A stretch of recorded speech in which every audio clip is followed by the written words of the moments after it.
நடந்த காலத்தில் நான் சொல்ல வேண்டுமா இருந்தா நல் மாட்டு சாணம் கொண்டு நன்மையாய் வீட்டை மெழுக வேண்டும்.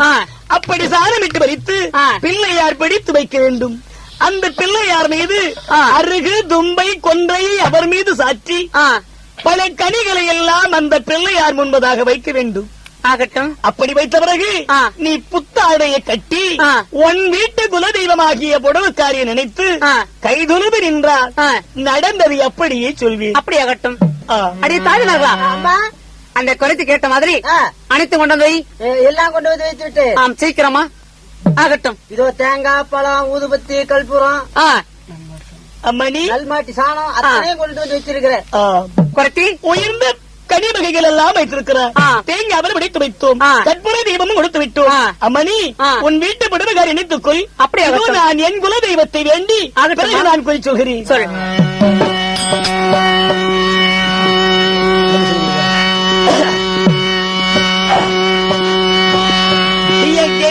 பவானியாலே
சுபத்திரை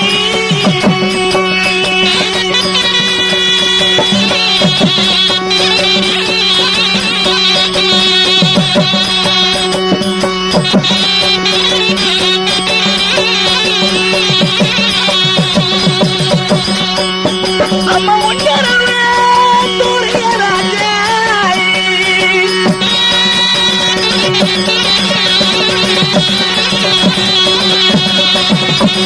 அம்மா உண்மையால குலத்தி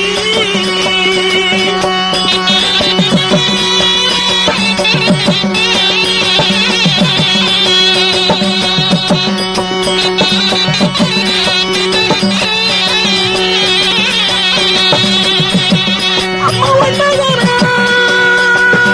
குலரிக்கு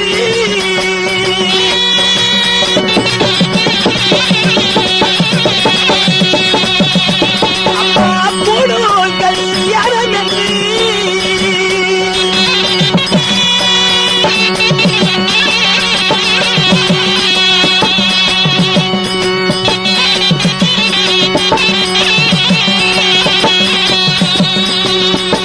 அம்மா பாட்டவரே தலை வைத்து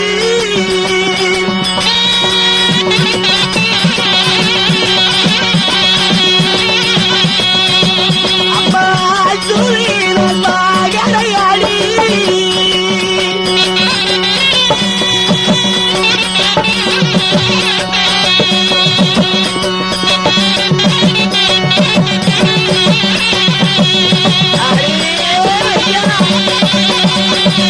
குரத்தி அம்மா உன் பேரோ பெருங்குருவா உண்மைதா உடன் பிறந்தால் சுபத்திரை உண்மைதா பொன்கணவன் துரியராஜன் பாண்டவர் ஆகிய பாண்டவர்களை அழைப்பதற்கு உனகனாகிய லக்குனருக்கு பூநூல் கல்யாணம் என்று பாண்டவர்களை அழைத்து உனகனாகிய லக்குனருக்கு பூநூல் கல்யாணம் என்று பாண்டவர்களை அழைத்து சூதனால் பகடையாடி உண்மைதா தாயே வரவோட்டியது உண்டோ இல்லையோ ஆமா இதெல்லாம் எப்படி தெரியும் உனக்கு உன் கைரேகையில் சொல்லுது என் குலதெய்வம் சொல்லுது அப்படியா ஆம் தாயே என் குலதெய்வம் சொன்னால் பொய்யாகாது உன் மகனாகிய லக்குனருக்கு கல்யாணம் என்று பாண்டவர்களை அழைத்ததுண்டோ இல்லையா உண்டுதா பாண்டவர்கள் அழைத்து சூதனால் பகடையாடி வன ஓட்டியது உண்டோ இல்லையா உண்டுதா குரத்தி அப்படி போகின்ற போது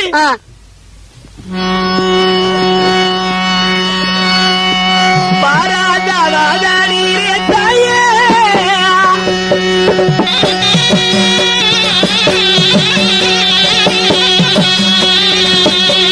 அந்த பட்டாளி கோபாலே மாறியே கேளி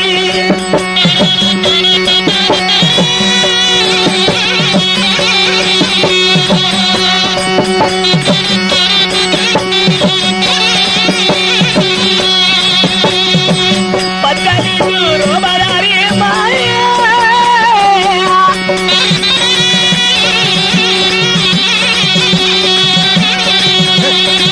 அவன் மைபிடித்து வந்தான் மாறியே கேளி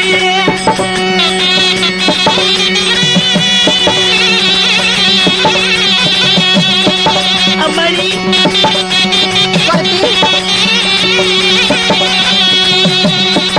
அச்சாரி கோபாலே மைபிடித்து வந்து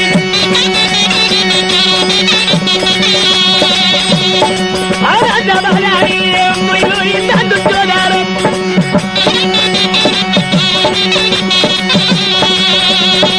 அந்ததோரி வேலையே அமளி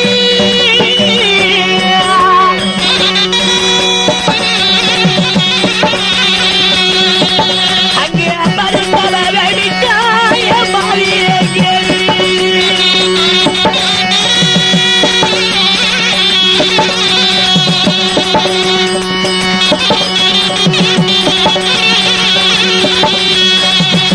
அரே தாய் குரத்தி சூரியனால் மகளை அடித்து மட்டுமல்லாமலும் பாண்டவரை தோற்கச் செய்தார் கருவனாகி திரிவதனன் உண்மைதா அது மட்டுமல்ல அப்படி தோற்க செய்த பிறகு பத்திரியாகி திரௌபதாரி ஆனால் துரியன் தந்தையாகி துச்சோதனன் மயிர்விடத்தில் எடுத்து வந்தார் மாறாட்ட பதினில் உண்மைதா அப்படி மயிர்விடத்தில் எடுத்து வந்து மானபங்கம் செய்தார் ஆமா அந்த நேரத்தில் அம்மன் என்ன செய்ய சொன்னால் தெரியுமா என்ன சொன்னா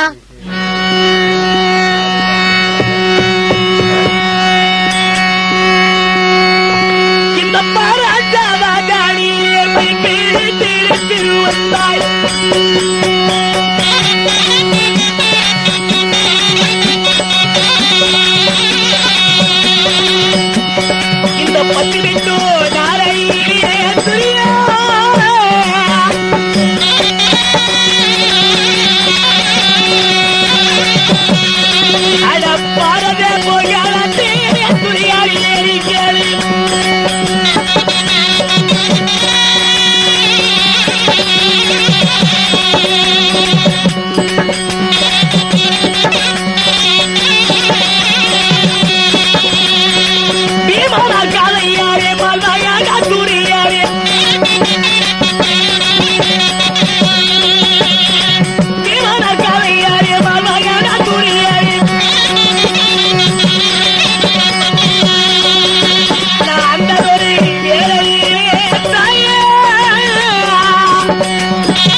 எதற்கு? உன் கணவனாக தெரிவதை நிறுத்து வந்து துரியன் தம்பியாக துரியோதனன் துயில் அறிந்தார். அந்த நேரத்தில் திரௌபதால் வைத்து செய்தால் சபதம் அன்றிட்டார் ஆலையில் பாரதத்தில் பீமன் கதையினால் மடிய போகிறார் உன் கணவனாகி துரியோதனன். அப்படி மடிந்தால் அதுவரைக்கும் இந்த அபத்த கூந்தலை முடிக்க மாட்டேன். அப்படி மடிந்த பிறகு முதிரத்தை எண்ணெயாகவும் இந்த பலுதலை சீப்பாகவும் பூங்குடலை பூவாயும் நான் வைத்தின் கூந்தல் முடியும் வரை நான் இதோ பார் எப்போது அதுவரைக்கும் இந்த கூந்தலை முடிவதில் என்று அம்மன் வைத்து போனால் வனவாசம். ஆமா, இது என்ன நீ பேசுகிற போதெல்லாம் இந்த கூந்தலும் தொடு தொடு காமிக்கிற? அம்மணி, என் கணவன் அதான் உன் கணவனை மடிப்பில் இருக்கிறாள் வனவாசம். நீ பேசுறத பார்த்தா கோபமாக உன் கூந்தல் மேல கை போட்டு நீ காமிக்கிறியே. அம்மணி, ஐயோ நீ சொல்றது எல்லாம் சரியா இருக்கிறது. என் புரிதலுக்கு ஆபத்து வந்துவிடுமோ என்னவோ. பாண்டவர்கள் மனம் சென்று பாண்டவர்கள் வருவாரா என்று கேட்கிறாய். அது போட்டும் குரத்தி, என் கணவன்மார்கள் பணக்கோடி காலம் சென்றிருக்கார், வருவாரா? பாண்டவர்கள் வருவார்களா? என் கணவன்மார்களுக்கு ஆபத்து ஏற்படுமா என்கிறார். ஆமா, அந்த பாண்டவர் மீண்டும் நாட்டு வருவார்களா இல்ல அதோடு போயிடுவார்களா? அம்மணி, அம்மன் செய்து வைத்தாரே சபதம், அது பொய் ஆகுமா?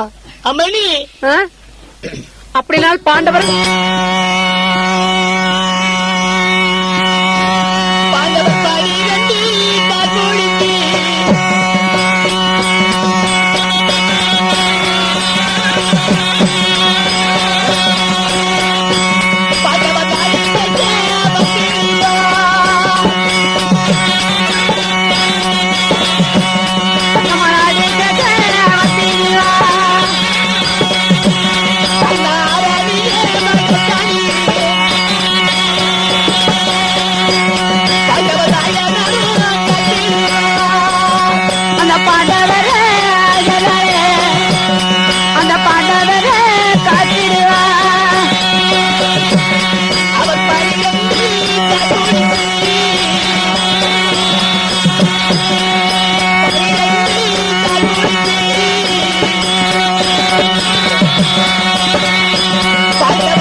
இல்லை.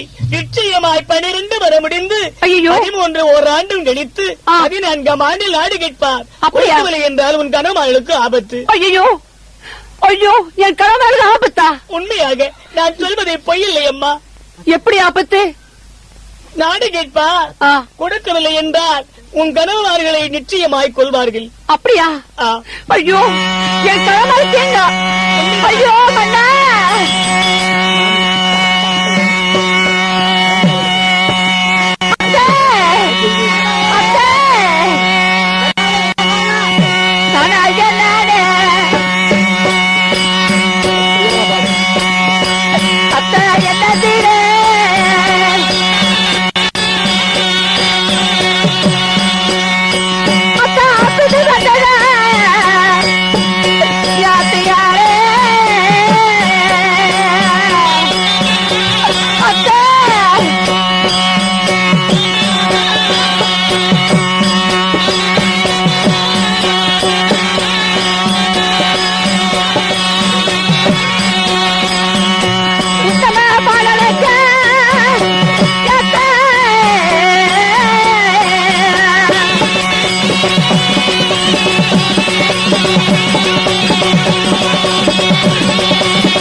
உன்னுடைய பாலருக்கு ஆமா. ஆபத்து வரும் என்று இந்த குறைத்து சொல்கிறான். அடடடடடடா, என்ன? பாண்டவர்கள் ஆ, நாடு விட்டு போனவர்கள் ஆமா. மீண்டும் நாட்டுக்கு வருவார். ஆ, அந்த பாண்டவரால ஆ. உடைய கணவர்களுக்கு தீங்கு ஆபத்துன்னு சொல்கிறார். அட, அப்படியா? இந்த சக்காலது குறைத்தி குறைத்து அந்த மாதிரி சொல்றாரு.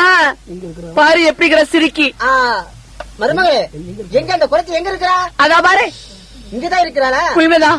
அப்படியானா இவன் பொய் சொல்றாளா மெய் சொல்றாளா தெரியல. ஆமா. அதனால ஆ. எனக்கு அவ குறிப்பாக்கணும். அப்படியா? அப்பதான் அவளை உண்மைன்னு நம்புவேன். இல்லாட்டி போனா அவளுக்கு செய்ய வேண்டிய பரிகாரத்தை செய்து அனுப்பணும். குறைத்தி இந்த விருது எனக்கு சொன்னது போதும். சரி, எங்க மாமியில கொஞ்சம் சொல்ல. உங்க மாமியா? எங்க மாமியுடைய கையை பார்த்து எங்க மாமியில கொஞ்சம் சொல்லு. இதுதான் உங்க மாமியாவா? உண்மைதான். அடி மறுத்து அம்மணி, என்னடி என் மருமகளுக்கு எதாவது சொல்லி அலுவலி பண்ணி வச்சுட்டேன். குறியில் சொல்லுது என்குல தெய்வம். அதுதான் சொன்னது. வேற ஒண்ணு இல்லையா? ஆ. குறியில அந்த மாதிரி என்னாச்சு? சொல்றதா? தாயி, அப்படியா இருந்தா ஆ. இதோ என்னுடைய கை காமிக்கிறேன். ஆ. அதை பார்த்து கரெக்டா சொல்லு பாக்கலாம். சாகட்டும். சொல்லு. அடிக்கட தாலி கட்ட என்னான மணி.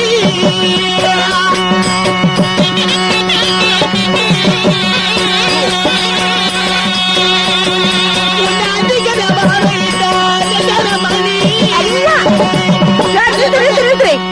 குறைத்தி எப்படி எப்படி எப்படி எப்படி எங்க அத்தை அடிக்கடா தாலி கட்டுச்சு. ஆ. அன்னைக்கு என்ன மாலை இட்டுச்சு. ஐயோ அத்தை ஐயோ போச்சு. அம்மா, மாலையெல்லாம் வெளியே அம்மா. வருது. எனக்கு மனம் தெரியாது. குறியில் உள்ளபடி சொல்லுது. அத்தை மருமகளே, ஆ? அரண்மனையில கொஞ்சம் வேலை இருக்குது. ஆ. அந்த வேலையெல்லாம் போய் எல்லாம் செஞ்சுக்கிட்டு நான் இங்க பாத்துட்டு நான் கேட்காத விடுவேனா? மருமகளே, நான் ஆ? சொல்ற வார்த்தையை கேளு. அப்படியா? அரண்மனையில போய் குறைத்தி குறைத்தி உன்னைய மாமியால கொஞ்சம் அவுத்து விடு. உங்க மாமியாரது விடுது. விடு, விடு. கேக்குதோ? குறைச்சி, கொஞ்சம் மெதுவா சொல்லு. மருமகளே காது கேட்காத சொல்லு. கேக்குது. அடிக்கட தாலி கட்ட என்னான மணி.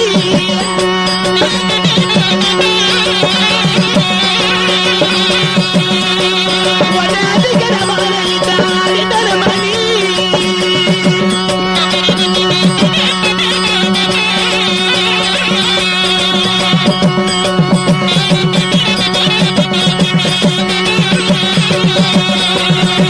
பரவல்காலத்திலே என்னான மணி.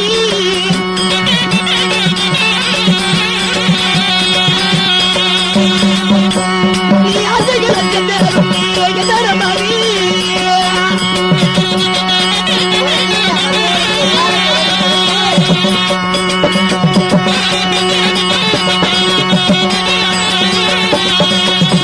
அரே ஐயா, சொல்லு பாக்கலாம். ஒரு ஆட்டுக்கடா தாலி கட்டிச்சு. ஆமா. அந்திக்கு என்ன மாலை இட்டா? ஆமா. ஏன் அந்திக்கு என்ன மாலை இட்டா? விளமா சொல்லாதடி குறைச்சி. அரே ஐயா, சொல்லுது மெதுவா சொல்லு. அம்மணி.